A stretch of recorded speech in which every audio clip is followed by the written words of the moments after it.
Club Éco spécial Talent du vin. Ce soir, nous recevons Fabien Castin. Bonsoir. Bonsoir. Alors, vous êtes le propriétaire du domaine de Moulins-Pousy à Cunège, en Dordogne. Oui, tout à fait.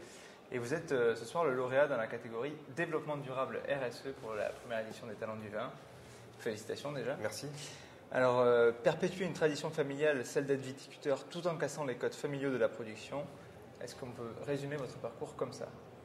On peut le résumer un peu ainsi, oui, tout à fait. J'ai travaillé au départ depuis l'année 2000 jusqu'en 2007 sur la propriété familiale, ce qui m'a permis de bien m'imprégner du métier de vigneron, tel qu'il était effectué sur le domaine, de travailler avec tous les partenaires existants sur le domaine. Et en 2008, fin 2007, quand j'ai décidé de m'installer, j'ai vraiment analysé ce qui me plaisait dans le métier de vigneron, ce qui me plaisait moins, ce à quoi je voulais tendre. Et j'ai vraiment adopté une stratégie. Et du coup, j'ai cassé pas mal de codes qui étaient en place sur le domaine, notamment avec des partenaires historiques qui n'étaient pas forcément ceux avec qui je voulais travailler. Et voilà. Comment on fait justement pour mettre fin à 5 générations d'habitudes? C'est un peu compliqué. On n'est pas forcément compris au départ. Il faut faire ses preuves. Il faut, voilà, c'est un peu qui tout double. On joue tout quand on se lance. Hein, donc ça passe ou ça casse. Et pour moi, c'est bien passé. Ça se passe très bien. Donc j'ai fait des choix aussi de partenaires, de nouveaux partenaires. Notamment, avant je travaillais avec un technico commercial, donc il me conseillait, il me vendait les produits. Aujourd'hui je travaille avec un technicien indépendant, donc il vient voir l'état végétatif de la vigne, s'il y a des maladies ou pas. On décide ensemble d'une stratégie à adopter. Et en aucun cas il me vend des produits, il me préconise des produits. Ça change vraiment beaucoup de choses. Oui, c'est sûr. Voilà. Vous disiez qu'il fallait faire vos preuves, vous avez 33 ans, vous êtes encore jeune. Oui. Pourquoi vous avez voulu mettre en place cette démarche de développement durable? C'était important pour vous? C'est important pour moi que je voulais que mes vins reflètent le terroir.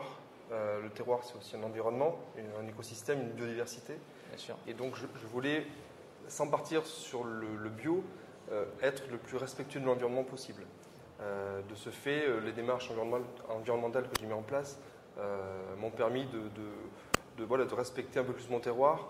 On voit aujourd'hui plus d'une dizaine de variétés d'orchidées refleurir sur le domaine alors qu'on ne les voyait plus. Quelles sont-elles justement ces démarches environnementales que vous avez mises en place? Quelques-unes. Quelques-unes. L'arrêt du désherbage chimique ou de l'épandage chimique au profit du mécanique, de l'investissement dans des nouveaux pulvérisateurs pour mieux traiter nos vignes, mieux pulvériser, mieux cibler la diffusion du produit et aussi de moins en consommer. On sous-dose tout le temps nos traitements, ce qui nous permet aussi sur un plan économique de faire des économies. On a parlé beaucoup de vos démarches, on va essayer de parler un peu plus du domaine. Quels sont les chiffres à peu près du domaine de Moulins-Pousy?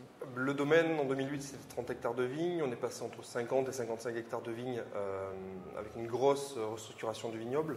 On plante aujourd'hui à forte densité, il y a à peu près une vingtaine d'hectares qui est replanté à forte densité, donc on est passé de 3000 à 5000 pieds hectares sur 5 appellations d'origine contrôlée qui sont les Bergerac rouge, rosé, blanc sec, Côte de Bergerac blanc moelleux et Montbazillac. Aujourd'hui, j'ai une équipe de 5 permanents, dont un chef de culture, un maître de chai et une assistante, et l'équivalent de 2 salariés à temps plein en occasionnel. D'accord. Voilà. Et vous commercialisez vos vins principalement à l'export, principalement en France? Aujourd'hui, 70% de la commercialisation est faite en France, 30% à l'export. On a commencé l'export il y a 2 ans et demi à peu près. Donc on a un bon retour. Donc c'est quelque chose qui m'intéresse pour le développement à venir. D'accord, donc pourquoi pas vous voir éventuellement dans la catégorie commercialisation lauréat d'ici quelques années. Avec grand plaisir, pourquoi pas. Pour vos exploits à l'export. Tout à fait. Bon, écoutez, merci de nous avoir présenté le domaine de Moulins-Pousy. Encore félicitations pour votre prix. Merci. Et merci à vous d'avoir suivi le Club Éco spécial Talent du vin.